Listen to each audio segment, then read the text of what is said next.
primeira coisa que eu percebi é que um quadro, um close de um rosto com medo, isso era uma coisa que bateu muito forte nas pessoas, como linguagem, né? O filme ele usa planos muito abertos, mas isso foi uma coisa discutida com a equipe, já estava no roteiro. Ele economiza alguns closes muito especiais para momentos especiais, e metade desses closes são de gente com medo. Então, esse quadro de um rosto com medo, ele tem uma identidade muito forte de cinema de gênero. Isso é extremamente universal. É claro que eu estou respondendo isso para você já com uma visão retrospectiva, porque eu fui aprendendo isso aos poucos. Na verdade, eu acho que eu aprendi isso em Copenhague, no CPHPix, que foi um festival muito bom que eu fui com o filme. E o texto curatorial do festival falava que o medo é universal. Então essa realidade que poderia parecer um pouco estrangeira para eles, para um dinamarquês, não era estrangeira, era uma realidade palpável, né? Só que eu passei 8 meses viajando com o filme fora do país e finalmente chegou no Brasil em agosto, em Gramado. E aí o filme passou um grau acima em termos de decodificação, né? Porque nós brasileiros temos os plugins para pegar quase tudo ou tudo do filme, né? E é inevitável que algum aspecto se perda na tradução, da mesma maneira que a gente vê filmes russos ou romenos ou japoneses e a gente se apaixona pelo filme, mas alguma coisa a gente não vai entender e é normal isso. Mas ele tem sido muito bem recebido fora do Brasil. E a sexta-feira está estreando em Londres, na Inglaterra. E começaram a sair as críticas inglesas semana passada, hoje já saíram mais duas e são críticas bem positivas. E algumas tratam o filme como um retrato social e um exercício de gênero, e outras são até muito generosas em tentar entender um pouco esse país distante que é o Brasil através do filme. E isso, claro, me assusta um pouco, porque é como se eu fosse o portador de um retrato, de uma palavra sobre um país inteiro, e isso é um pouco assustador, porque, como eu comecei a falar, o filme é um retrato muito pessoal. Acho que um retrato artístico muito pessoal de uma sociedade, ou de um ambiente, ou de um estado de espírito.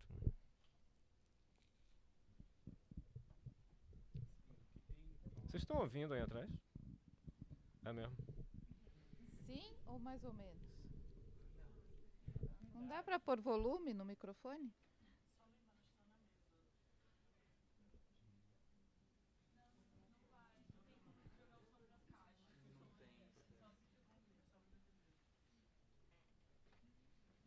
Desculpem a nossa falha. Vou tentar falar mais alto.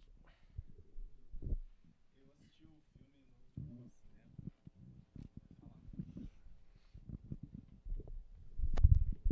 Primeiro eu queria te dar os parabéns, assim, e agradecer esse presente, assim, pra gente que gosta de cinema. Eu fui assistir esse filme com os amigos.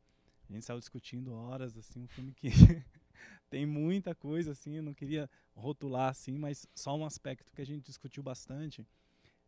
Assim, se você teve a intenção, obviamente, me perdoe tentar rotular, não é o caso, tem muita coisa para falar, tenho certeza que muita gente vai fazer muitas perguntas diferentes, mas assim, a gente pensou um pouco sobre a classe média, essa placidez da classe média, e se você tentou retratar um pouco isso, e algumas cenas, assim, se tem a ver aquela estrela cadente, assim, um pouco, sei lá, o leopardo, assim, olha, como aconteceu com a aristocracia, a nossa classe média está indo de mal a pior. Não sei se teve algum eco disso na sua intenção.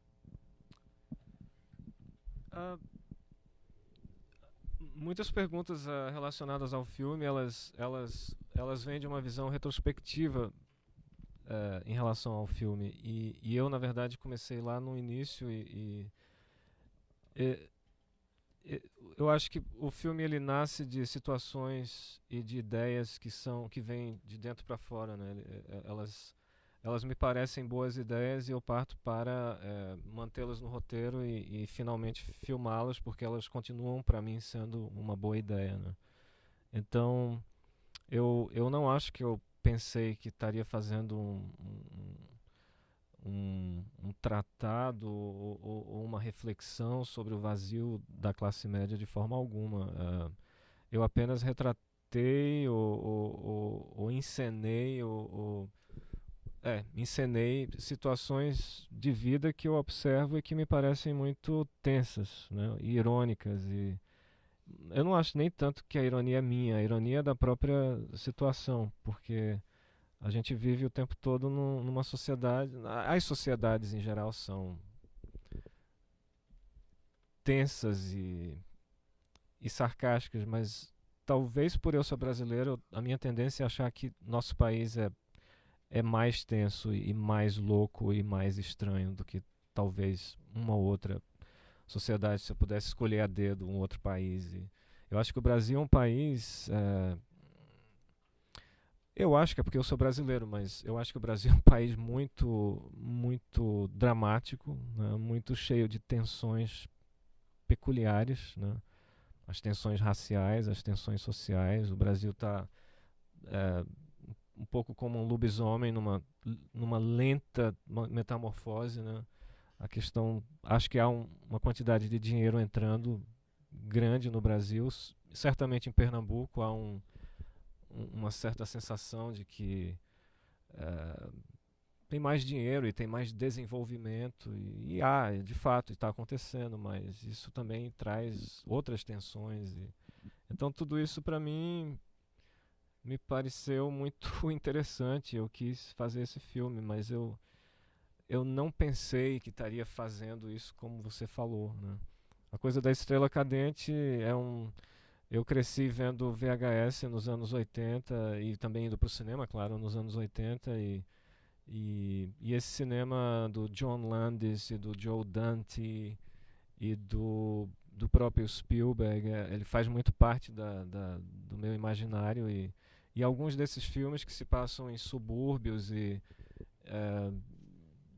se passam em subúrbios filmados de maneira realista, mas acontecem incidentes fantásticos nesses subúrbios e às vezes você tem um grupo de crianças conversando e passa uma estrela cadente, é uma coisa que eu gosto e que naquele momento do filme eu achei que seria legal pagar R$ 5.000 para colocar uma estrela cadente no filme.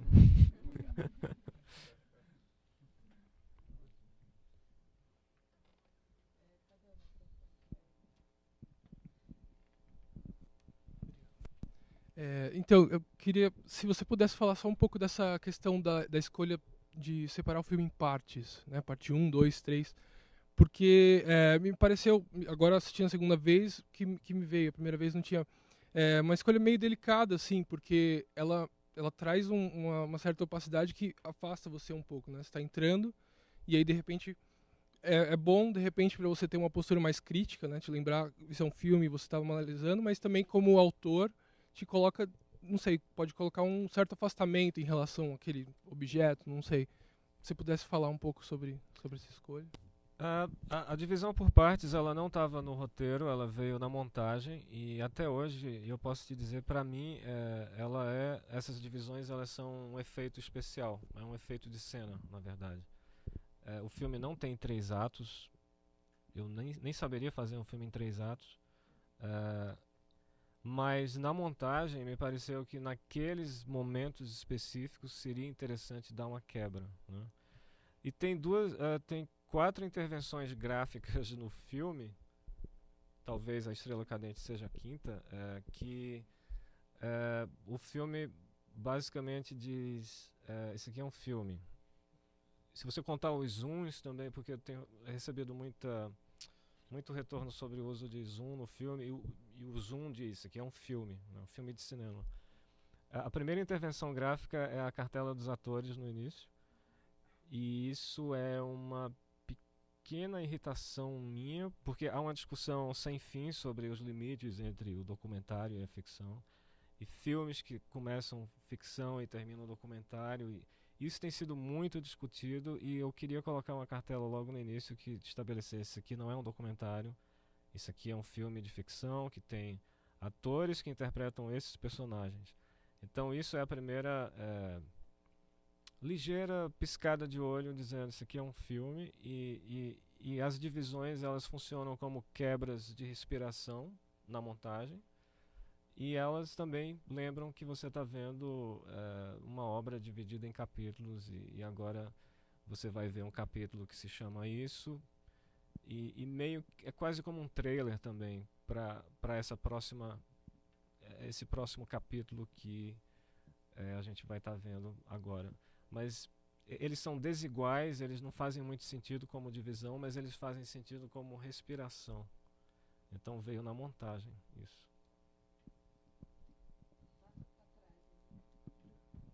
Boa noite, Kleber. Meu nome é André. A minha dúvida, assim, o que eu gostaria que você falasse é a respeito da recepção do público e da distribuição de filmes de arte aqui no Brasil. Qual a relação desse tipo de conteúdo com o número de salas em que são estrear? Porque, se não me engano, o Som ao Redor aumentou o número de salas depois da estreia, né? E também porque eu vi uma entrevista com o Wagner Moura, que disse que recentemente ele está estreando agora um filme chamado A Busca, e ele fez uma comparação que esse A Busca ele estaria entre o Som ao Redor, que é um filme de arte, e acho que ele usou De Perna pro Ar como exemplo. Ele está no meio, se você vê uma crescente nesse mercado de filmes de arte. Bom, em primeiro lugar, eu não fiz um filme de arte, e eu não quis fazer um filme desesperadamente comercial. Eu fiz um filme.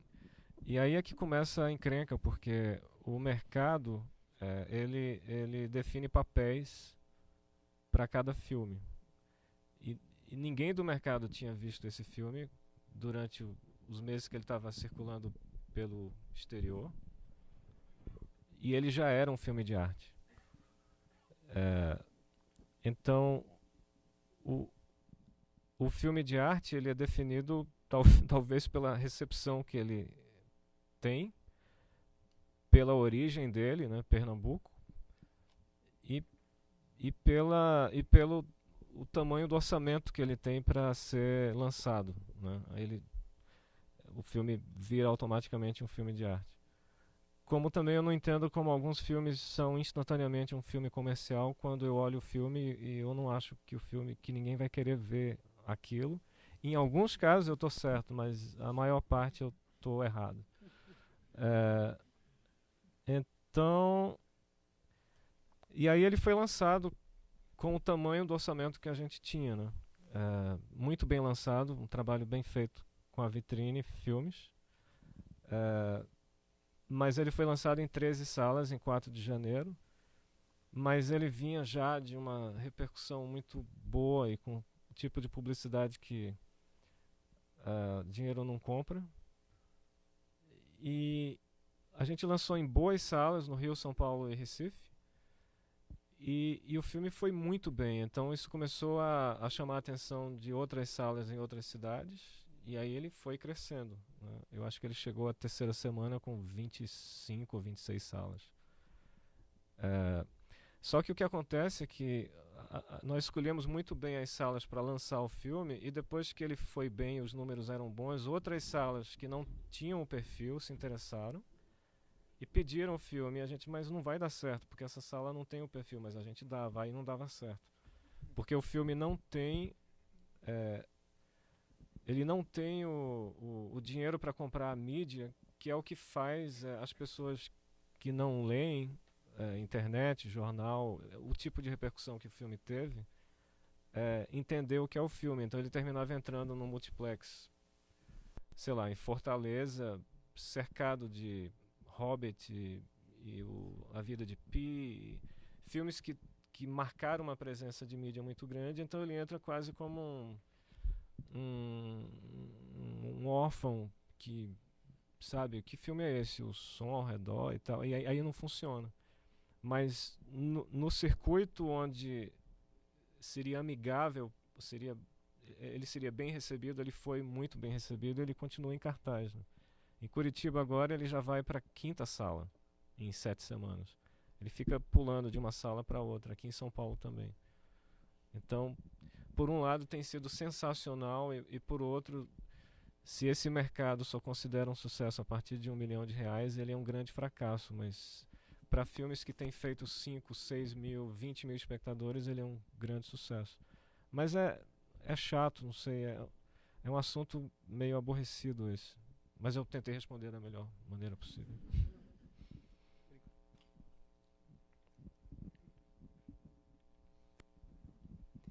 Oi, meu nome é Yumi. Seu nome é? Isso tá funcionando, isso aqui?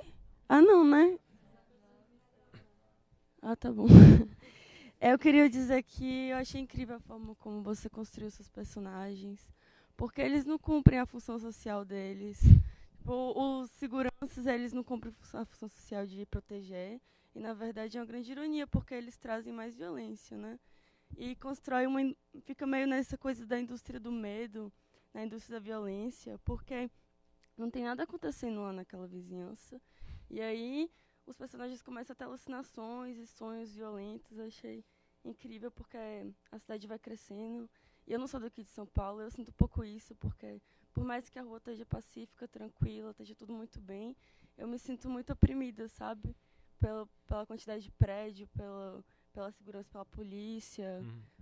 E eu adorei a parte que a empregada troca de roupa, porque ela assume a personalidade dela. Exatamente. É incrível. Mas o que eu tinha que falar? O que eu queria perguntar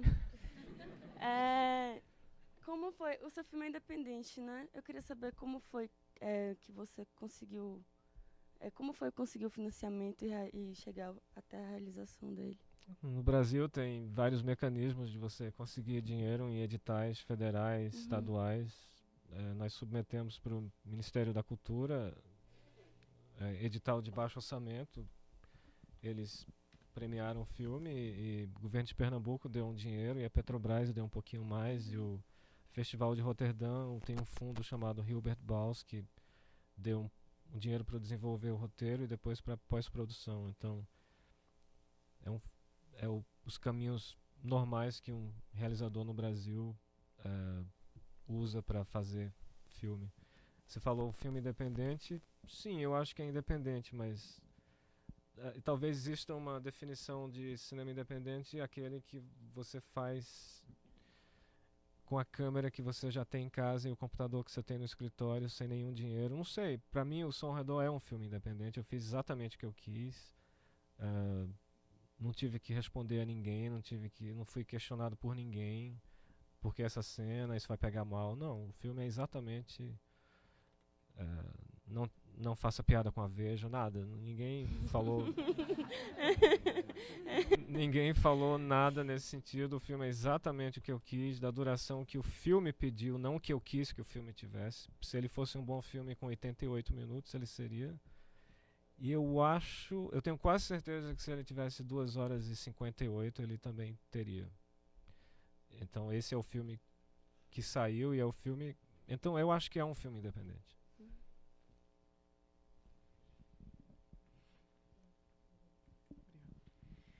Oi, Kleber, eu sou estudante de audiovisual, estou no 1º ano agora.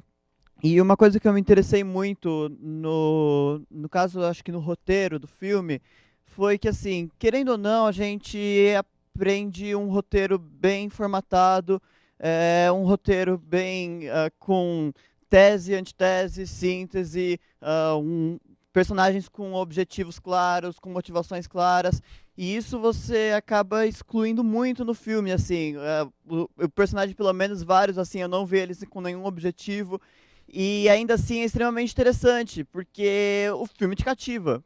Você continua assistindo o filme mesmo que aquele personagem não tem, sei lá, um desenvolvimento, um arco dramático, não sei se posso chamar assim. E eu queria saber, nessa questão do roteiro, pelo que você se pautou, se você simplesmente deu na sua cabeça de escrever isso, se escreveu assim, ou se você foi baseado em algum roteiro que você já conhecia, de outros diretores, de outros roteiristas e etc. A carroceria original do filme, se você, sei lá, se pensar que é um veículo, um filme, um caminhão, não sei, um ônibus, a carroceria original era, que é uma ideia que eu comecei a perguntar aos meus amigos uns 4 ou 5 anos atrás, o que você acha de ver um filme onde seria um engenho de cana, mas camuflado dentro de uma rua moderna do Recife, da Zona Sul, mas o filme não fala para o espectador que isso é isso, mas se você olhar direitinho tá tudo lá.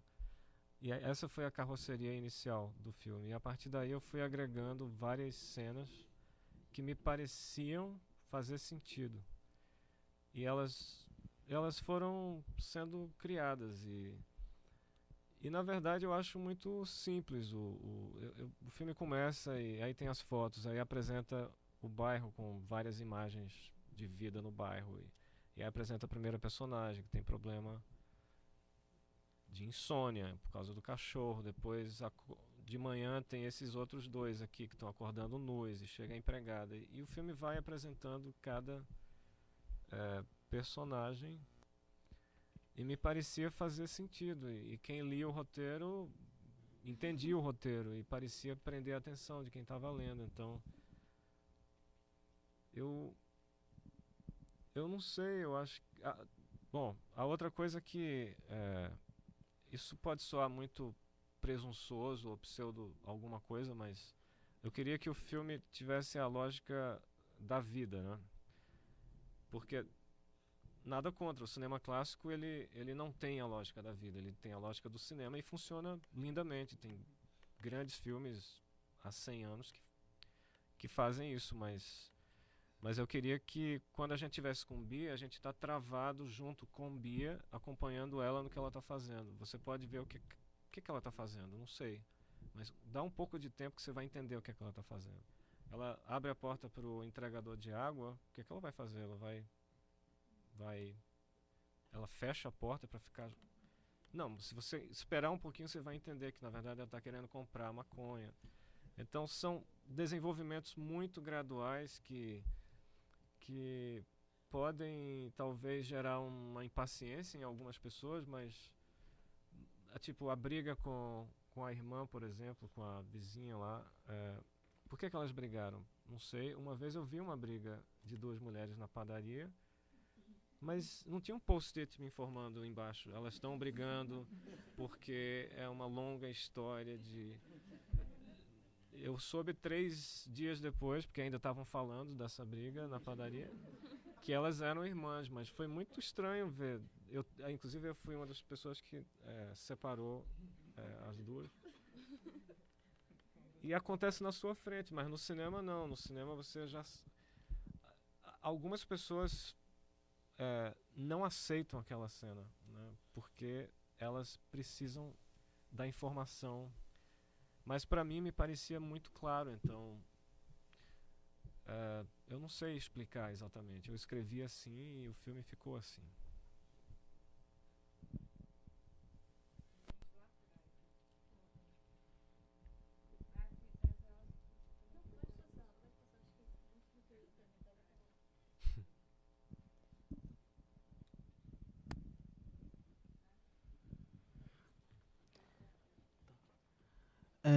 Queria perguntar sobre a direção de atores. Eu achei bastante... Bom, registro naturalista total. E me pareceu... Não sei, eu quero saber sobre ensaio, por exemplo. Se ensaiou muito. Como é que foi a construção do diálogo com os atores. Se teve liberdade para eles construírem o diálogo na cena e tal. Eu gosto muito dos processos que fazem parte da realização de um filme, mas esse processo de achar essas pessoas que estão no filme foi uma das coisas mais especiais para mim, porque basicamente você está sendo pago para conhecer gente, né? Conversar com pessoas e se interessar por pessoas. Isso foi muito bom. Então é basicamente olhar para alguém, conhecer alguém, gostar da cara da pessoa, gostar do jeito da pessoa e tentar descobrir e entender que aquela pessoa é inteligente, tem uma inteligência emocional, que entende a vida, que entende a cena. E foi assim que eu escolhi várias pessoas, e muitas delas não eram atores profissionais, eram pessoas interessantes. E aí, a partir daí, você começa os ensaios, e nos ensaios é onde você descobre que uma cena é boa, por causa deles, né? E eles reagem pessoalmente à cena, e eles falam de experiências de vida que lembram aquela cena. E isso não tem preço, é uma coisa realmente muito especial. E às vezes você descobre que a cena não é boa, não funciona. Isso aqui é bom escrito, mas isso aqui não funciona falado, encenado, né? Então, os ensaios foram extensos, e principalmente as cenas que a gente achava mais delicadas, né? Por exemplo, o primo indo falar com o primo sobre o roubo do CD. É um confronto aquilo, né? E é difícil você modular aquilo, então muito ensaio. A reunião de condomínio, difícil, porque envolve improviso e texto que precisava ser falado. Mas em termos gerais foram, acho que 5 semanas de um processo indescritível, não tem como, é incrível. Porque é ali que você vai chegando cada vez mais perto do filme que você quer fazer, né? Mas principalmente é você achar pessoas incríveis. E eu diria que 95% dessas pessoas são incríveis como pessoas, né? Eu já falei em algumas situações como essa que eu acho possível, e a história do cinema também está aí existem histórias que você sabe. Eu acho possível um dia eu trabalhar com um idiota que tem um rosto maravilhoso, incrível, um rosto de cinema, mas isso ainda não aconteceu. Eu não sei se Charles Bronson como pessoa era uma pessoa desagradável, mas eu trabalharia com Charles Bronson, mesmo que ele fosse um idiota. Mas até agora eu achei rostos que me interessaram, e eles vieram com pessoas muito interessantes. O Solho, por exemplo, que faz Francisco, é uma pessoa fascinante, né? E eu poderia ter também, às vezes você ouve histórias de diretor que passou 3 meses procurando um ator e viajou o Brasil inteiro. Solha foi o primeiro ator que eu vi dessa idade, com esse perfil, e eu gostei imediatamente dele, ele fez o filme. Oi, boa noite. Olá. Não, brevemente, só voltando para um campo assim mais sociológico, vamos dizer assim, mas a gente ouvi muitos comentários sobre esse filme, sempre falando sobre um filme sobre classe média, vamos dizer assim, mas e na hora que eu assisti e também de te ouvir falar, parece um filme sobre elite, né? Eu acho que a elite brasileira tem um problema em se assumir como elite, não sei, faltam obras sobre a elite, sobre esse comportamento da elite, não sei, fiquei faltam obras. E ia te perguntar também, enfim, de como foi, enfim, o seu filme aparentemente teve uma projeção a mais, assim, além de todo dentro dessa divulgação internacional, pela história da lista do New York Times, né? Como é que você se sentiu de a divulgação ter vindo disso, né? Assim, tendo em vista aí que você tem aí pela piadinha com a Veja e tudo assim, então acho que você tem... A coisa do New York Times veio em primeiro lugar, o filme teve a sorte de ser distribuído nos Estados Unidos por uma distribuidora fantástica, que é muito respeitada pelo trabalho de distribuição que ela faz, e ela é uma querida de toda a crítica internacional e da crítica americana. E aí o filme foi lançado nos Estados Unidos, em Nova York, e por sorte, porque isso é sorte, o crítico-chefe do New York Times adorou o filme E por mais sorte ainda, no final do ano, porque isso foi em agosto, no final do ano ele incluiu na lista dele no top 10. 2 semanas antes do filme estrear no Brasil. Então, é uma sucessão de fatos positivos para o filme. E é claro que foi especial e foi muito bom. A gente ficou muito feliz e ajudou muito o filme a entrar em cartaz, né? Porque isso se discutiu muito isso. E eu não sei, essa pergunta sobre a classe média ou as elites serem retratadas, é isso?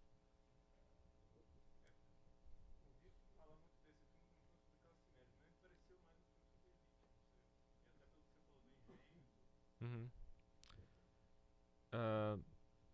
Talvez seja, mas o ponto de vista do filme é a classe média, né? Eu sou classe média e eu não sei, eu fiz o filme que eu, como espectador, gostaria de ver,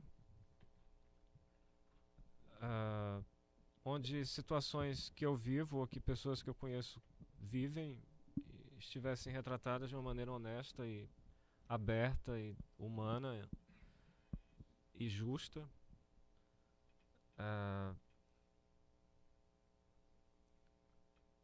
E um aspecto curioso desse tratamento do filme é que nos meus curtas eu nunca retratei outras classes, né? Nesse filme fazia parte da história retratar alguns personagens talvez de classes mais baixas e eu decidi que todas as cenas com eles, talvez exceto uma, seriam resultado da minha própria relação com eles, né?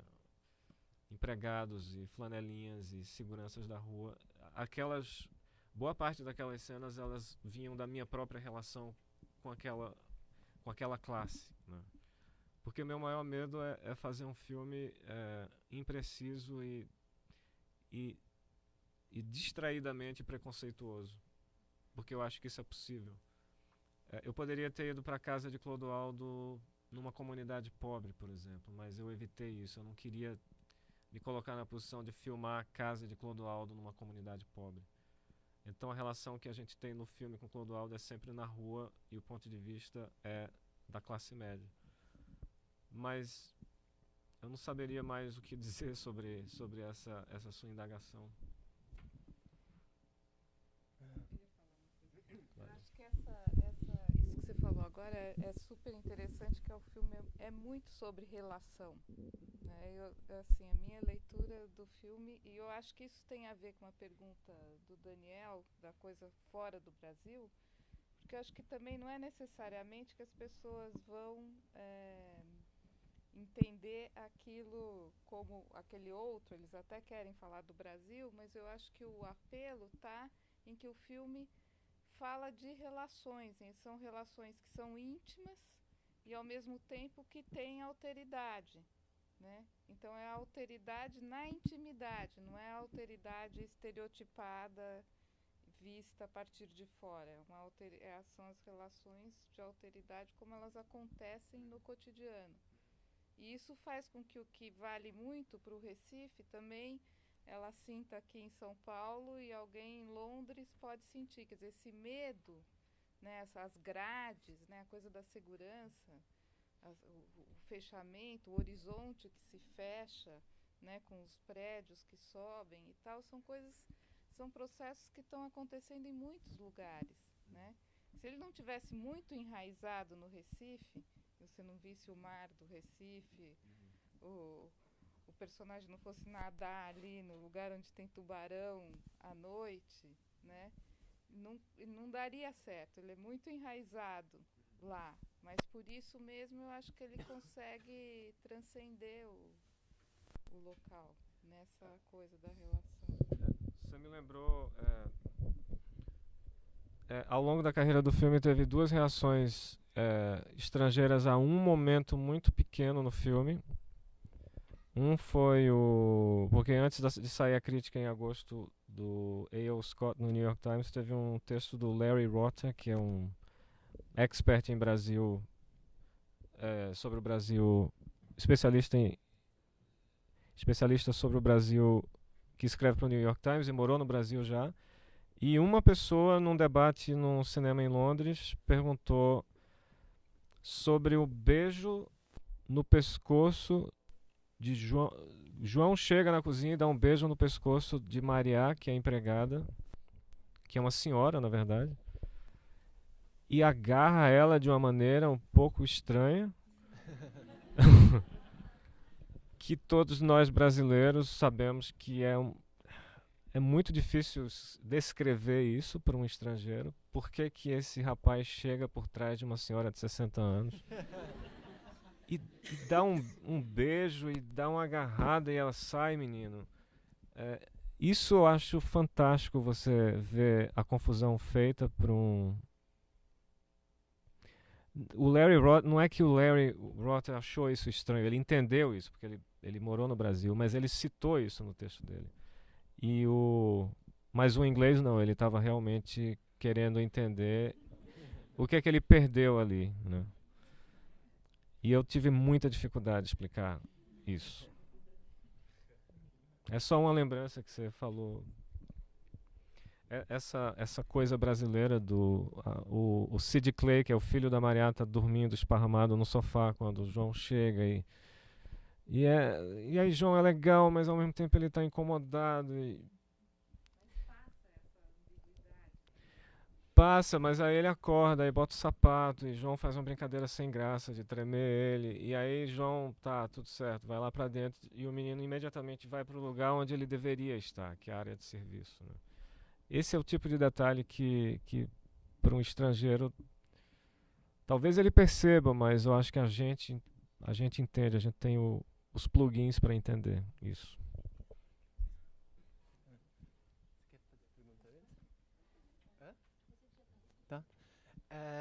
Eu vou sair um pouco da sociologia e entrar mais na parte estética, assim, apesar de eu achar que elas são inseparáveis, mas tem algumas perguntas que estão fazendo assim uma diferenciação entre o som ao redor com o paradigma clássico do cinema, né? E eu realmente acho que ele tem mais ligação em muitos aspectos com o cinema moderno, assim. E principalmente assim em relação ao som, né, que é o protagonista um dos protagonistas desse filme, né? E no filme inteiro assim tem muito som que não está vinculado totalmente àquela imagem que a gente vê, que é o normal, assim, né, no cinema clássico. Você vê alguém dando um passo, você ouve um passo, e é sempre assim. E aqui tem muito som assim extra-campo, tal, mas não só assim. A sequência que mais me impressionou em relação ao som foi a sequência que eles vão visitar o engenho, que tem lá tem uma imagem tem um plano assim uma paisagem, né? Enfim, meio de árvores e tal, e um monte de som que obviamente não está vindo dali.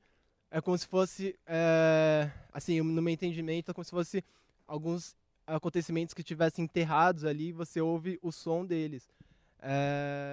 Então eu queria saber como é que você fez esse desenho de som, assim, se você tem alguma referência direta em algum autor. Eu queria que você falasse sobre isso. Uma coisa que eu falei, eu tive uma equipe muito boa que trabalhou nesse filme de som, 8 pessoas, e todos foram muito importantes pro filme. Todos foram muito, muito importantes pro filme. E uma coisa que que eu falava para eles é que se esse filme passasse no rádio, ele seria muito interessante de você ficar escutando, mesmo que você perdesse o que está acontecendo na cena, porque muitas cenas são visuais, mas que o som fosse interessante o suficiente para você não desligar o rádio e não mudar de estação. E a outra coisa é fazer um segundo filme. Teria o filme e teria um filme só em som. E esse filme seria quase que uma república independente do filme, só que seria em som. Claro, juntando os dois seria melhor, mas se eles se separassem em algum ponto, o som ele poderia resistir sozinho como como peça sonora, né? Mas eu adoro trabalhar com som. Eu trabalhei com som em todos os meus curtas. O meu curta que eu mais gosto do som é o Vinil Verde. Não sei se vocês já viram, tá na internet, pode ver. E eu não sei, eu tem uma série de nomes que pode parecer nerdice eu começar a citar eles aqui, porque são, na verdade, técnicos de som e eles são muito pouco conhecidos, exceto por quem é maluco por som. Mas tem muitos filmes que tem uma paisagem sonora que chama muito a atenção, né? Não só filmes autorais, como os do David Lynch, mas tem um cara que é um gênio, que é. E se for, por favor, não é que eu tô querendo bajular, mas é um filme que é muito especial, um filme de 1998 chamado Kyrie, O Início do Caos. É daqui? Deborah Waldman. Estudou aqui, né? Eu acho que esse filme saiu daqui. Não saiu daqui? Também. Esse filme é um curta que eu vi no Festival de Brasília em 98, eu acho. E eu nunca esqueci esse filme, porque o som desse filme é sensacional. É um filme muito especial. Um filme muito estranho e com um som especial. Então, isso é uma referência para esse filme.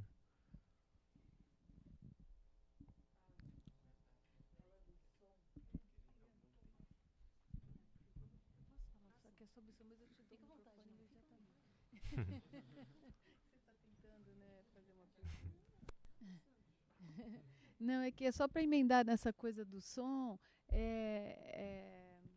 não sei, me chamou muita atenção também essa coisa da baixa frequência, não sei, me lembrou do Eraserhead, né, do David Lynch, mas tem outros sons também, né, queria que você falasse mais um pouco de todos esses sons meio que vão te irritando um pouco, né, parece aquele sonzinho de caminhão dando ré, parece que tem uma festa o tempo todo, tchum, tchum, tchum, lá naquele terraço, né? Que tem, além do cachorro, não é só o cachorro e um tum, tum, tum, tum.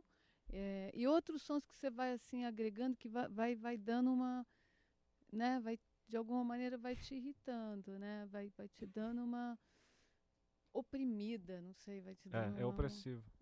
E um pouco sob o título também, né? Mas é opressivo também estar em casa num domingo, como lá em casa, e a escola que fica a 60 metros de distância está com um afoxé o domingo inteiro, né? E tá com e tem o cachorro latindo, que de fato a gente tem um vizinho que tem o cachorro que late o tempo todo e que ele late de tristeza, na verdade. Ele é abandonado o dia inteiro, 2 dias, ele fica latindo e chorando e uivando o dia inteiro. Então, tudo isso é muito opressivo. Mas todos esses são elementos possíveis de entrar no filme. Mas a questão principal é que já no roteiro eu não queria usar música dramática para esse filme. Eu não queria ter uma trilha clássica. Nada contra. Existem grandes exemplos de trilha. Bernard Herrmann, para citar apenas um, que é maravilhoso, mas para esse filme eu não queria usar, porque eu achava que o filme era muito de observação, e eu acho mais interessante quando você está observando algo no cinema e não tem música, porque isso, eu não sei, me lembra muito Rififi, o clássico francês do roubo à joalheria, onde tem todo esse assalto quase em silêncio, e você fica olhando e observando o que é que está acontecendo. Então eu não queria música. Só que ao não querer música, eu tinha que trazer uma contrapartida, que seria montar uma edição sonora que seria música, mas não era música, mas que os sons estivessem muito estrategicamente colocados para sempre manter a cena funcionando. Só um exemplo é O Pesadelo da Garota. Todos aqueles tum, tum, tum. Toda vez que pula o portão, o pé bate no chão e cria um som de peso. Então aquilo virou a música daquela sequência. Quando o Clodoaldo está na cozinha de Francisco esperando o Francisco vir falar com ele e o ajudante, o Fernando, a cobertura Não, na verdade tem a cobertura é próxima da casa de máquinas, de elevador, então tem esse barulho constante. Tem no quarto dela, bem forte também, porque o quarto é, na verdade, junto da casa de máquina. Então são essas inserções que substituem, entre aspas, música, a ausência de música. Então essa montagem ela termina sendo orgânica e ao mesmo tempo estratégica também. Então, cada um viu por uma perspectiva diferente, né? E eu estou vendo agora no momento pela minha perspectiva. Uhum. Então, o que eu percebi no filme foi que, no caso da... Esqueci o nome dela, daquela que toda hora ficava perturbada pelo cachorro. Bia. Isso, a Bia, né? Então, é bem algo que é do cotidiano da gente, né? Tipo, parece que está enlouquecendo ela, né? Porque uma hora é o cachorro, outra hora é o marido, outra hora é os vizinhos, né? E também tem o caso que fala da elite, que ele está falando, ou classe média que você estava querendo colocar. Mas o que eu percebi foi, como qualquer um, né, querendo dar uma melhor educação para seus filhos, né, querendo o marido que trabalha o dia inteiro e fica fora, né, a ausência e tal, e a criança que não quer aprender japonês, enfim, mas é que ela quer uma educação melhor para eles. Mas a parte que mais me chamou, que eu achei mais interessante foi o final do filme mesmo, né, que acabou trazendo né, fez essa costura do cara, que na verdade ele não estava só ali como segurança, ele tinha um objetivo para chegar, né, que era ter esse cara e esclarecer, né, qual era realmente o motivo que ele estava, que levou, né, porque vamos dizer, foi uma coisa bem emocionante no final, assim, né, você percebeu o rosto, né, deu bem isso. Então, mas o que eu senti falta foi que ficou aquele gosto, né, por que não colocou isso a mais, né, mas esse lance e esclareceu melhor esse assunto, né? Ficou aquela coisa da cerca que matou e tal, e desde o começo ele estava buscando esse objetivo, para no final era uma vingança, era só uma vingança ou esclarecer somente isso. Ficou meio assim, quando os dois se levantou, afinal, o que ia acontecer, afinal, né? Ia matar o cara? Não? Tá, então ficou com aquele gostinho de quero mais. Eu acho que cada um reage de maneiras bem diferentes. Acho que filmes eles emitem sinais e você às vezes você está na frequência, é um pouco como Bia, né? Bia parece a única da casa que sintoniza a frequência do cachorro, né? Porque as crianças e o marido o cachorro latindo. Na verdade, e ela não, ela está enlouquecendo. Estressada. Oi? Porque ela na verdade é a mais estressada ali, ela tenta se controlar a todo momento, porque as pessoas de alguma forma tá perturbando ela, é a vizinha que naquele momento eu achei, nossa, que mulher louca, né? Porque invejosa, olhou pela TV, daqui a pouquinho já começou a esfaquear a mulher. Né? Que ela falou assim, pô, me atacou novamente, né? Aí daqui a pouquinho é o marido roncando, o cachorro latindo, as pessoas por fora, né? E ela nessa vida, nesse cotidiano, e querendo a melhor educação pro filho, e parece que todo mundo tava querendo meio que enlouquecer ela, de alguma forma ali. Às vezes a gente acha que a vida tá querendo enlouquecer a gente. Então, exatamente. É um pouco isso. Mas sobre o final, que eu tava... A coisa da sintonia, né? Me pareceu o final correto, porque eu não sei, quando eu estava na montagem eu gostei desse final quando eu cheguei. Na verdade, o final da família congelada de terror no final, congelada de medo no final, congelada quando estoura uma das bombas lá, isso já estava no roteiro. Mas uma coisa está no roteiro, outra coisa é você chegar a esse final de fato no filme, na montagem e na realidade do filme, né? Só que quando eu cheguei lá, eu disse, eu acho que isso é um bom final, porque é como se o filme eu deixasse em suspenso uma nota no final do filme e é como se ela reverberasse, só que eu entendo que isso acontece com um número X de espectadores na sala e o outro número talvez não entenda, não goste, é uma questão estética mesmo.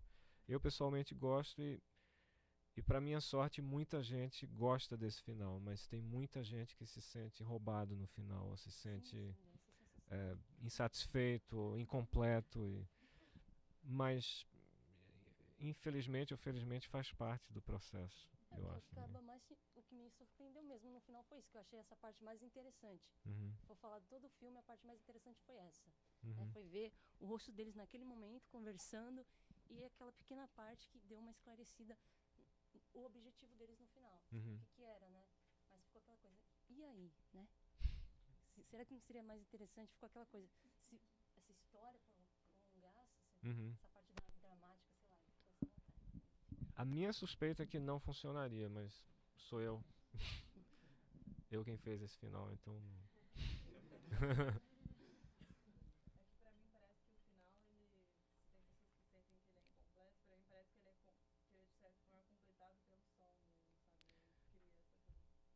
Eu nem percebi isso, nem percebi isso. A sequência final, a sequência do diálogo dos amigos, ela é carregada pela montagem e o som para a próxima sequência, então ela continua, na verdade. Só que num outro cenário, em outras imagens e com o mesmo som. Eu não quero arriscar começar a teorizar, porque eu acho que é chato, mas é uma questão orgânica. Ou você sente ou você não sente. É uma coisa... vai muito do que eu falei. Cada um tem uma perspectiva de ver o filme, né? Sim. De perceber ele, né? E eu vi que várias pessoas comentando foi exatamente isso. Da sua perspectiva, como achou.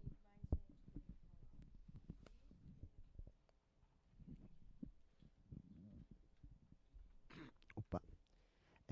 Eu tenho reparado que o seu filme caiu nos braços assim de uma crítica mais à esquerda, assim, né? E eu achei isso uma coisa bem interessante. Eu não sei se você chegou a ver uma crítica que saiu na Carta Capital da Joana Vasconcelos. Ela é uma historiadora, eu conheço ela pessoalmente, ela se formou aqui na FEFELESH, está na Unicamp agora. Naturalmente ela é marxista, né? É difícil sair um bacharel de lá que não sei. Mas todos que eu conheci lá. Mas, enfim. Isso eu vi de outras pessoas também, que eu vejo que tem um posicionamento mais à esquerda. Eu queria saber o que você acha desse caráter que o filme acabou assumindo, né? De estar mais no gosto de acabar, sei lá, se ele tem... imagino que você não teve essa intenção explícita de vou fazer um filme... Virar um estandarte? Mas eu realmente acho que esse fenômeno acontece, assim, acabou caindo nas graças de uma crítica de esquerda mais do que... Eu me sinto mais à vontade caindo nas graças da esquerda do que caindo nas graças da direita. Eu lembro de uma história do Scorsese que, quando ele lançou Taxi Driver nos cinemas de Nova York, ele foi, né, numa projeção e ficou totalmente horrorizado quando o Travis entra no bordel no final e mata todo mundo e a plateia urrava de prazer e é isso mesmo, e não era a intenção dele, né? E eu não tive essa sensação, não tive essa experiência com o som ao redor. Mas eu acho que se fossem me colocar pessoalmente num escaninho de direita e esquerda, talvez eu acabasse no escaninho da esquerda. Embora eu não me considere um ativista de nada, assim. Eu faço um filme e tenho uma visão de mundo e minha relação com as coisas termina me colocando do lado da esquerda, porque, convenhamos, é praticamente impossível ser de direita, né? Então não é uma coisa... quando você faz um filme, ele começa a ser adotado por vários tipos de gente, né? E às vezes é ligeiramente constrangedor ver um certo tipo de pessoa adotando seu filme, mas você não vai falar nada também. Mas em termos gerais, nessa discussão política, saiu acho que um texto não sei se é Caros Amigos, que me pareceu um texto bem político sobre o filme, mas não me incomoda, não. Eu acho que eu ficaria incomodado se o filme tivesse uma leitura possível e desagradável de direita. Talvez eu tivesse um pouco essa sensação do Scorsese, de botar a mão na cabeça e ver as pessoas urrando com um banho de sangue do ex-combatente do Vietnã que acaba com todo mundo. Eu não sei, é uma coisa que sempre me fascinou na história do Taxi Driver, esse incidente que ele descreve em 76. Mas não aconteceu com o meu filme.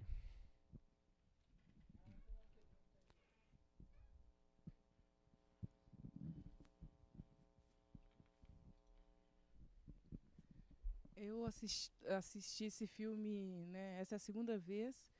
E eu tô com algumas impressões, assim, gostaria de te ouvir falar a respeito, desde a primeira vez que eu vi. Uma é quando você começou a falar sobre a carroceria, né, do filme inicial, assim. E eu queria te ouvir mais um pouquinho, né, que desde a primeira vez que eu assisti, parece que é muito...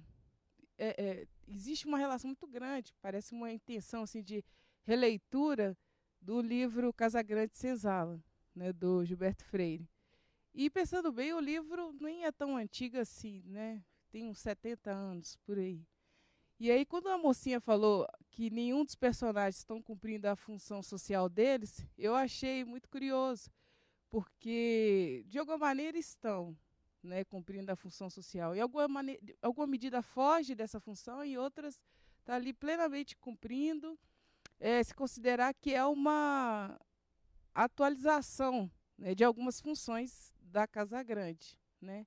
E eu acho que isso fica bastante evidente no que as mulheres representam nesse filme. A primeira vez que eu assisti, eu fiquei com um certo incômodo, muito referente a questões de gênero, né? Porque as mulheres da classe média, das classes mais baixas, de alguma maneira eram muito erotizadas, enquanto a mocinha esqueci o nome dela, a mocinha... Sofia. A Sofia, ela tinha muito pouca tensão erótica ali, às vezes ela era nada erótica, né? E de alguma maneira eu ficava lembrando, né, das funções para cada tipo de mulher que a Casa Grande possibilitava, né, ou trazia as negras para trabalhar, a mulata para fornicar e a branca para casar. E no final das contas essa menina se revelou não tão boa assim para o casamento. Queria te ouvir sobre isso. E queria te ouvir também, assim, porque eu fiquei muito... Eu lembrei de alguns filmes enquanto assisti o seu filme. E um deles foi o Quanto Vale ou É por Quilo. Porque enquanto Quanto Vale ou É por Quilo indicava o passado escravocrata, né, como eu diria, o passado escravocrata assim, um clímax, né? De repente você tem uma tensão e ela se realiza ao rememorar um passado escravocrata. No seu existe, às vezes, uma ameaça sempre no ar, o medo, que já foi discutido aqui, mas, de alguma maneira, a ameaça não se efetiva, né? E, às vezes, há uma certa sugestão de um passado escravocrata em Recife. Então, eu queria te ouvir um pouquinho sobre essa relação entre o anticlímax e a sugestão de um passado escravocrata. E outra coisa também que... Não, sai a última para fechar. E um pouquinho sobre, que você dissesse sobre o final do filme, né? Porque na primeira vez que eu assisti, eu fiquei, de alguma maneira, pensando muito na relação do Clodoaldo com a Luciene, e fiquei pensando um pouquinho na Estrada Perdida do David Lynch, e também pelo fato do cinema de portaria, né, do cinema da câmera de vigilância, que tem, né, lembrei muito daquele cinematógrafo lá do Estrada Perdida, mas também em função daquela relação, né, do mafioso com o mecânico e a namorada bonita do mafioso. De repente, não sei, fiquei pensando e fiquei super surpreendida com aquele desfecho do filme, porque de alguma maneira eu pensei que o seu Francisco viria prestar conta, queria esclarecimentos com o Clodoaldo, mas em função da Luciene. Aí, de repente, existe aquela outra história. E aí eu queria te ouvir mais sobre isso. Eu não sei nem por onde começar agora.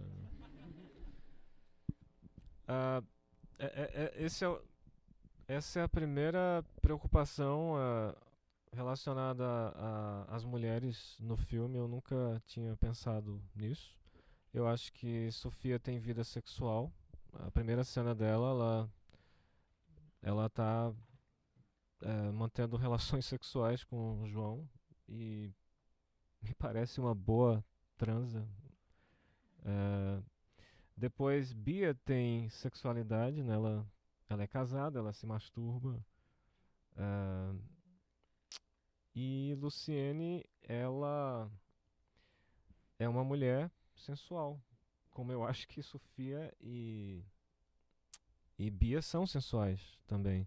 E melhor ainda, Clodoaldo é o chefe, né? É o cara carismático e é o chefe.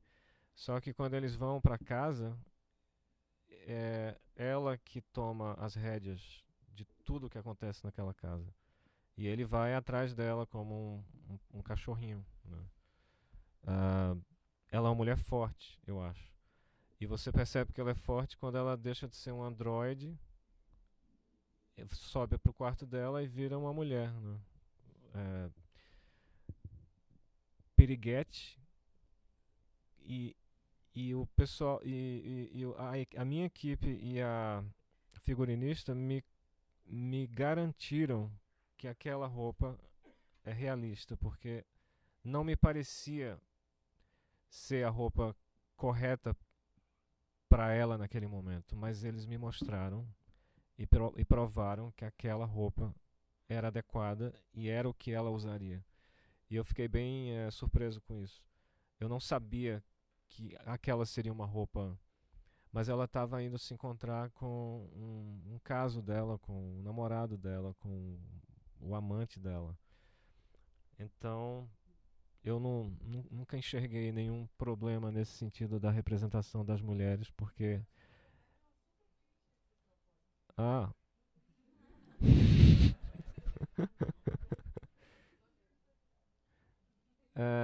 E como você bem lembrou, Sofia, que é para casar, não é. A relação acaba como acabam tantas relações e eu acho até que ela que acabou, né? E aí eu não lembro. O quanto vale. Eu gosto do Cronicamente Inviável. Eu acho o Sérgio Bianchi um personagem e um realizador muito interessante. Eu conheço ele, já conversei com ele várias vezes. Muita gente acredita que é difícil conversar com ele, mas eu já consegui.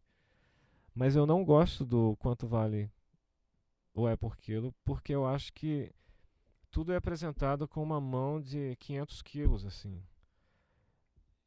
Tudo é apontado, sabe, de uma maneira muito revoltada e raivosa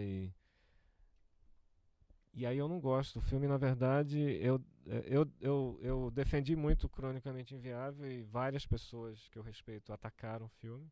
Mas quando saiu Quanto Vale, é isso.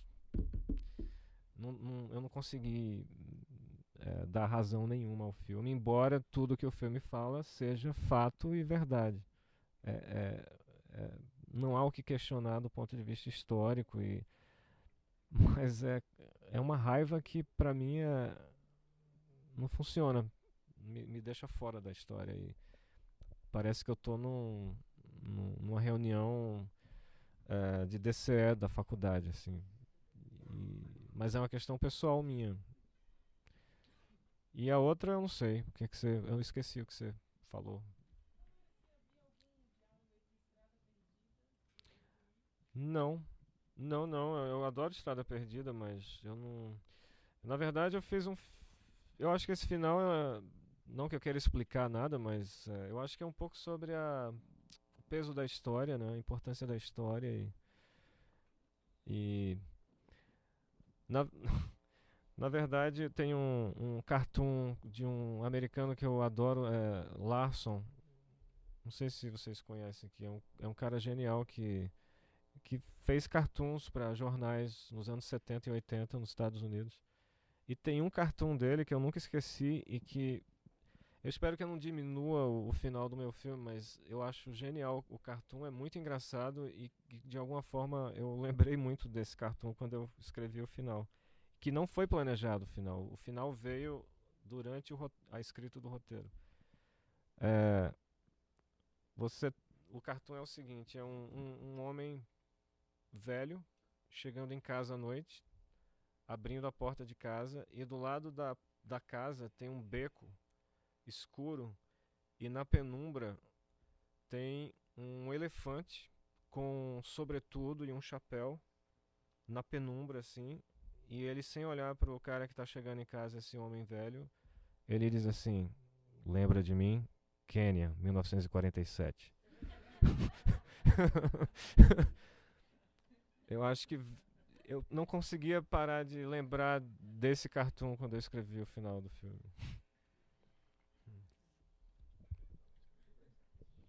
Sim.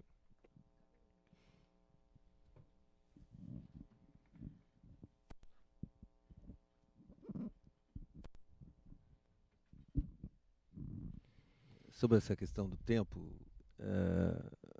sem entrar nas questões relacionadas com uma bibliografia que tem sempre sido citada, né, nos comentários ao filme, o que é nítido na estrutura dele mesmo é essa superposição de experiências que algumas delas carregam de maneira mais explícita esse peso do passado, né, e que no final o retorno do reprimido se põe na frente do Francisco, né, e outras que se estabelecem através daquele, vamos dizer assim, de um entrelaçado de experiências mais pontualizadas, né, e que fazem com que o filme tenha uma grande virtude, que é não ter pressa. Né? Quer dizer, as situações de confronto, que estão definidas basicamente pelo diálogo e os rostos campo contra campo, sempre se sucede um comentário, ou a câmera se movimenta para mostrar algum observador que tem um olhar curioso, como os meninos na casa da Bia, ou outras situações parecidas, ou tem sempre um plano a mais, né, que estabelece uma temporalidade que vai se constituindo de maneira que, embora exista essa relação presente-passado o tempo todo, né, inclusive naquela hora que o pai do João observa aquilo que se supõe ser a rua há décadas atrás, não é? Quer dizer, essa ideia da especulação imobiliária e que já no presente tem várias convivências de tempos ali, não é? Quer dizer, essa superposição de temporalidades que está no presente, né, eu acho uma coisa que está extraordinariamente trabalhada no filme, que faz com que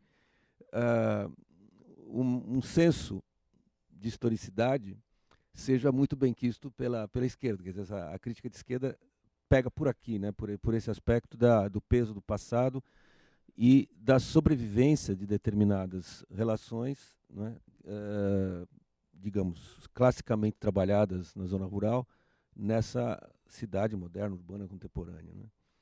E acho que essa convivência entre essa temporalidade que não tem pressa de estabelecer uma trama, com uma trama que efetivamente acaba se confirmando, né? Está muito bem trabalhada na maneira como você constrói essa superposição de temporalidades e dá conotações políticas sem precisar, como você citou aí, o caso do filme do Bianchi, desse segundo filme do Bianchi, que exatamente a minha posição é cronicamente viável, muito bom, o quanto vale por quilo, problemas, e gosto de novo dos Inquilinos, que eu acho um grande filme. Sim, na verdade, que também tem a relação com essa ideia da ameaça. Sim. Só que lá está trabalhada em outras circunstâncias. Mas essa ideia da ameaça constante, desse clima de medo, né, tá muito bem trabalhado ali.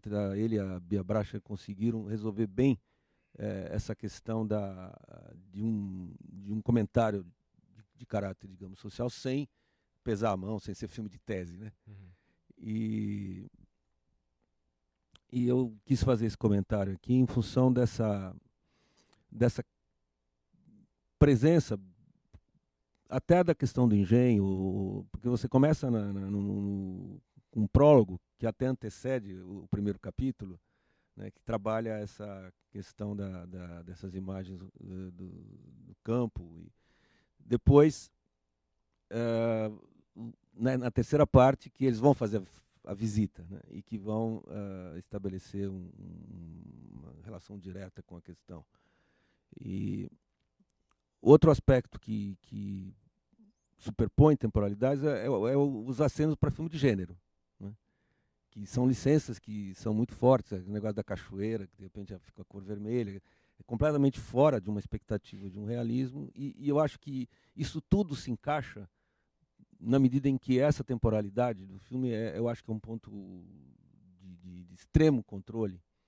Em cada situação de cena, aquele plano a mais, aquele olhar a mais, aquele escoar que não permite dividir em capítulo, embora exista também a divisão 1, 2, 3 nos letreiros.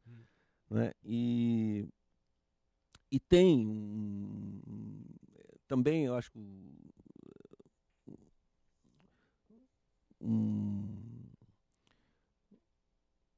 um evitar determinado tipo de buscar uma homogeneidade estilística que levasse à recusa de uma quantidade enorme de recursos do cinema clássico que estão lá, sem que seja um filme clássico na sua temporalidade, sem que seja um filme clássico na sua trilha sonora, etc, etc. Né?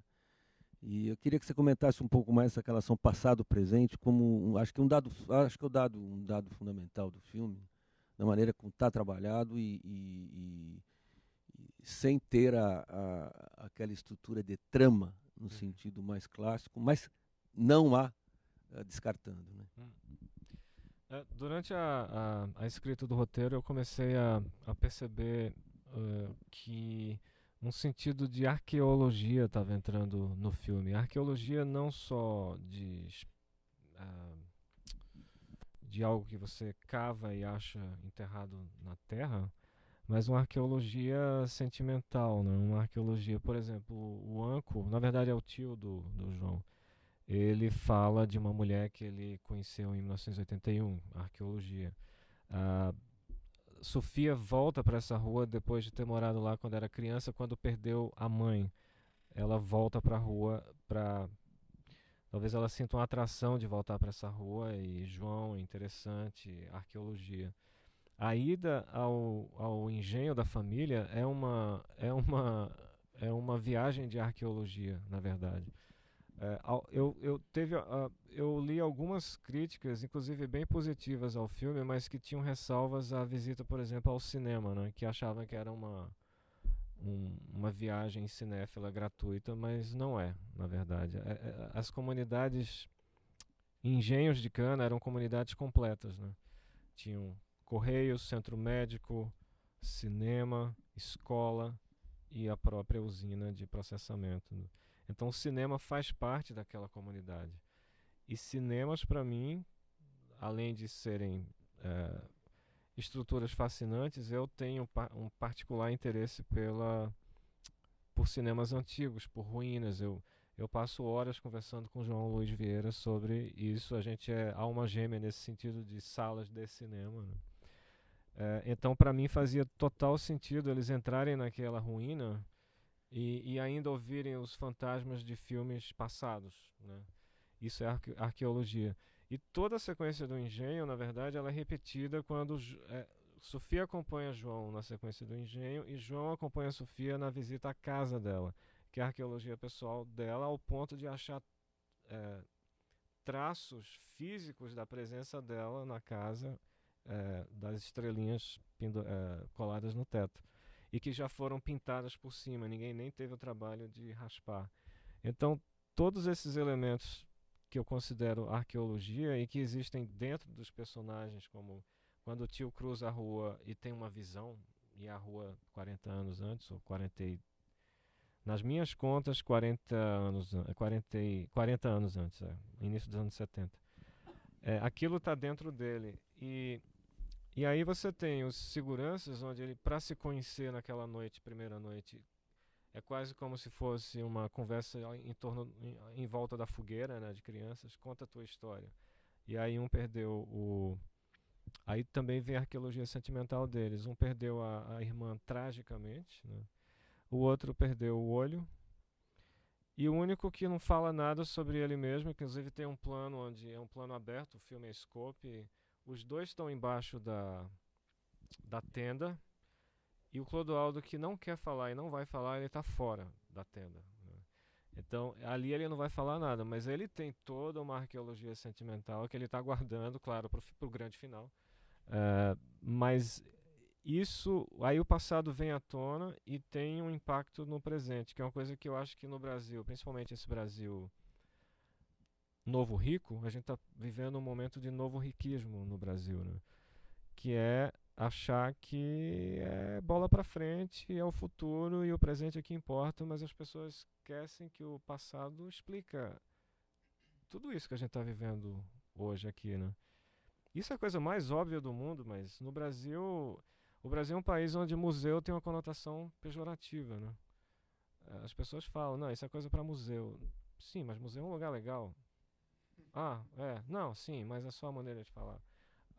Isso para mim sempre me chama a atenção no nosso linguajar, na maneira que a gente fala e que as pessoas falam. Então eu fiz um filme meio que encharcado de passado, mas o truque era não fazer uma coisa piegas, mas sabe, é o que é. O passado é isso e o passado é lindo. O passado é lindo e o passado é feio também. Então, eu acho que todas essas ideias, elas fazem parte do filme. É um filme sobre o passado, né?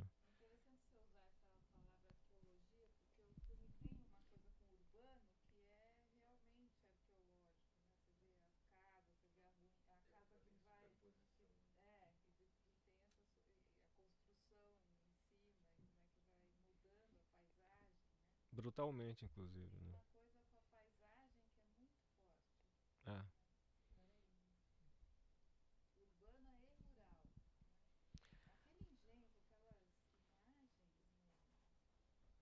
Isso que você está falando, isso foi discutido com os atores e com Nicolas Allais, que é o belga que fez a gravação de som. Quando eles visitam... Isso talvez não fique claro para muita gente, mas a casa grande do engenho da família, embaixo, na verdade, é onde era a senzala, né? Aquela casa é de 1847 e aquilo era a senzala. E aí eles visitam embaixo da senzala. Quando eles estão lá embaixo, o avô está andando em cima. Então tem aquele som, a gente acho que levou 1 hora para gravar exaustivamente aquele som, aquele peso na madeira que soa muito bem quando o filme passa. Eu adoro aquele som. Mas aquilo é como se fosse em cima de mim tem o passado, né? Que eu acho que aí vira uma imagem espetacular que é uma boa imagem, mas ela beira quase o passado do ponto, que é a cachoeira que se transforma no sangue, né? Que aquilo é passado, bom, pra mim, né? Eu não tô querendo direcionar muita coisa, mas pode ser sangue apenas, ou pode ser teste para daltônico, não sei, pode ser qualquer coisa, mas pra mim é o passado, mas não falem pra ninguém. Tudo bem, Kleber? Oi. Bom, eu queria te provocar um pouco para tentar saber quem que é esse diretor que conseguiu fazer um filme autoral, né? Filme autoral que a crítica elogia e que tem público. Aqui no Brasil, a ponto de ser confundido com ou elogio ou não com filme de arte. Para mim, o crítico que eu leio há muito tempo, que eu fico pensando quem que escrevia aquelas críticas maravilhosas de cinema. Nesse sentido mesmo, do cinema autoral, né? Me parece que nesse novo cinema, essa retomada do cinema, afinal o ciclo é de novíssimos, ficou reservado, não sei por qual razão, ou se reservou de alguns filmes do Nordeste, sobretudo do Recife, uma quentura fria, digamos assim, um niilismo, assim, um anticlímax, né? E que seu filme, nesse sentido, para mim, colabora nesse sentido, vai na mesma direção. Eu queria que você comentasse se você sente isso, porque agora me parece que o grande elogio é dizer é um cinema autoral, né? a primeira vez que eu vi o filme, mas eu vim munido de leituras, né? E a crítica mais interessante que eu vi tentava dizer isso, um filme ícone, né? Mas a gente sabe, com o passar do tempo, o que faz aquele filme ressoar e permanecer é a relação dele com os outros, né? Nesse sentido que eu queria insistir, se você vê esses anticlímax, né, que o filme traz muito, que foi falado aqui de várias formas, os personagens não realizam, deixa aberto, mas que, olhando agora em retrospectiva, ou seja, do final, vou falar mais uma vez, já foi dito várias vezes, mas esse final, quer dizer, tem uma vingança ali, né? Quer dizer, que se a gente volta, boa parte do filme está direcionada para aquilo. Faz aquilo no Brasil, digamos. Aquilo não vai nada pejorativo. Realiza esteticamente algo difícil de fazer, inclusive. Mas queria te perguntar se essa crítica não está elogiando mais isso. Assim, agora a gente tem a nossa estética. O nosso Lucrécio. Que eu poderia dizer, né? O nosso, já que essa sociedade não tem sentido, agora a gente tem o nosso filme que diz que não tem sentido mesmo, né? Mas a vingança, para mim, dá todo um sentido que... Por favor. O que você quiser, claro, porque... Compliquei. A negação de uma conclusão. É mais uma vez aquela coisa, ou você entra ou você não entra. Eu acho que às vezes quando eu ouço você falar é como se você achasse que a vingança ela tira o valor sério do filme. Na verdade, eu não parti para fazer, como eu falei antes, eu não parti para fazer um filme de arte e eu não parti para fazer um filme sério, eu parti para fazer um filme. E durante a escrita do roteiro, quando eu falei em Curitiba agora nessa oficina que eu dei, uma coisa que surgiu e que eu não tinha falado antes é que eu escrevi o filme como quem lê um livro, né? Eu tinha carroceria, como eu falei antes, e esses elementos externos foram se agregando durante a escrita do roteiro. E quando eu fui chegando na parte final, aí veio esse elemento da vingança. E eu gostei muito porque o Brasil é um país de vinganças, né? O Brasil é um país de conflitos de terra. O Brasil existem áreas do Brasil que todo mundo sabe que não tem lei, principalmente na região norte. E relacionado a... Bom, eu sei, é claro, Recife, São Paulo, sim, mas oficialmente onde não tem lei é a região norte, onde você pode matar uma pessoa e tá tudo certo. Como em São Paulo, inclusive. Mas eu achei que tudo isso faria sentido. E aí, quando eu entendi que a trama cinematográfica iria para esse lado, aí eu voltei para o roteiro. Onde é que eu posso talvez insinuar alguma coisa, assim como quem quer, assim como quem não quer querendo? E aí tem algumas deixas de linguagem que colocam o filme quase no campo do western. Por exemplo, a chegada do irmão de motocicleta com o Clodoaldo, que é filmada num longo plano, e eles poderiam estar chegando de cavalo ali, e ele fica de costa e coloca uma jaqueta de xerife, mas não é xerife, é segurança. E a segunda aparição dele, ele não fala nada, mas é um zoom direto no rosto dele, meio Sérgio Leone, mas soa muito mal falar Sérgio Leone, porque Sérgio Leone não é que eu tô, mas alguma coisa do cinema italiano. E claro, o diálogo final é completamente o Barão do Gado com os dois cowboys então tudo isso para mim faz sentido, e faz sentido também dentro de um contexto de Brasil, né? O Brasil muitas vezes é um bang bang, né? Então, pra mim, isso nunca foi uma questão. E o final, pra mim, não é um anticlímax. Eu queria que o final do filme fosse uhul, sabe? E pra algumas pessoas e pra mim também, mas pra outras é tipo, hã? Acabou? Mas isso vai no que eu falei antes, da sintonia de cada um com a onda que o filme emite, né? Eu entendo e respeito, e você achou que era um anticlímax e a coisa da vingança meio que...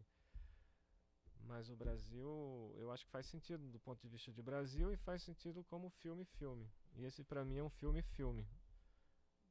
É uma expressão que eu acho que Tarantino usa. Meus filmes são filme, né? E eu gosto desse aspecto. Esse é o filme de cinema. Só que o Som ao Redor é um filme de cinema, mas que você reconhece muita coisa da sua realidade. Então, talvez seja essa a tensão entre esses dois elementos que expliquem um pouco da repercussão do filme. Eu falei muitas vezes, eu falei pela primeira vez na entrevista da Cinética, que é muito boa, que saiu durante a montagem do filme. Eu, no roteiro, via que muitos aspectos do filme eram realismo social, né? Que significa...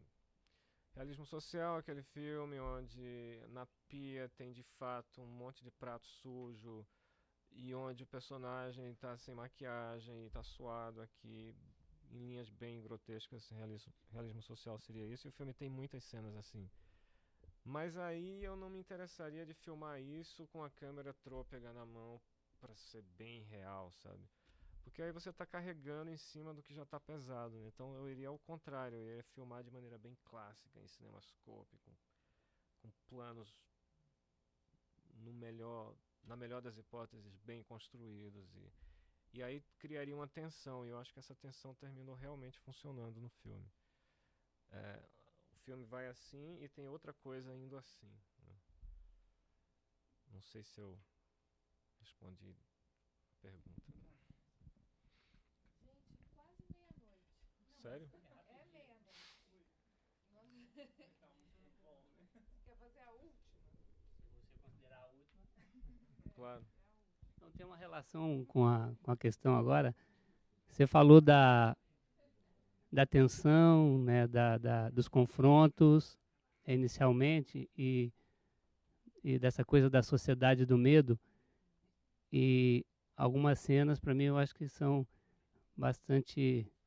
interessante nesse sentido, e aquela em particular da rua, do rádio comunicadores, ela para mim era muito hilária e de certa forma sintetiza, não sei se realmente é isso, porque você tem que eleger um inimigo, e a Bia elege o inimigo dela, que é a vizinha do cachorro, a cachorra da vizinha, né? E o personagem, o Francisco, também resgata isso, né, na cena final ali, enfim. Não sei se tem algum fio comum aí nessa cena do rádio comunicador, porque ela é bizarra, né? O argentino?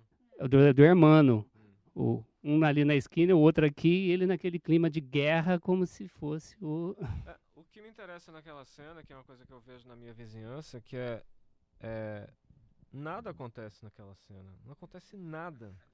Mas eles agem como se eles estivessem em Missão Impossível. Eles estão querendo se fazer úteis. É como flanelinha no Recife, que você está chegando junto do carro e o cara já vai chegando e abre a porta para você, mas eu não preciso. É o trabalho que não é necessário, mas que ele faz parte da sociedade, né? Aí ele abre a porta para você. Não, tudo bem, obrigado. Aí ele fecha a porta para você. Aí ele pega a flanela e passa assim no carro. E aí você vai dar um ou dois ou 5 reais. E aí você entra desempenha um papel que... Mas é completamente absurdo, porque eu não maltrato flanelinha. Às vezes eu fico um pouco irritado, mas eu nunca maltrato flanelinha. Porque ele, sei lá, é uma curiosidade da sociedade brasileira. Às vezes eu recebo amigos de fora e eu tenho que explicar o que é. Qual é desse cara? O que ele está fazendo aí? Não, deixa pra lá. Não dá pra explicar o que é um flanelinha. E não dá pra explicar o que são esses seguranças na minha rua, né? E eles tentam se fazer úteis o tempo todo. E sabe o que eles fazem? Aí eles vêm, você chega à noite. Ô, doutor, o senhor soube o que aconteceu ali ontem à noite ali na... Aí ele começa a contar todo o terror que é importante pra ele reforçar a presença dele ali, né? Às vezes aconteceu você soube, a mulher foi... botaram a arma na cabeça dela e levaram o carro dela. Só que ele precisa falar para você achar que ele é mais importante do que ele é. Então a sequência é sobre isso. Não acontece nada ali, mas é uma operação de guerra para nada, né? Para ajudar o cara a voltar pro Camille Claudel, o prédio, né? Então é isso. A sequência é essa. Muito obrigado vocês. Muito obrigado.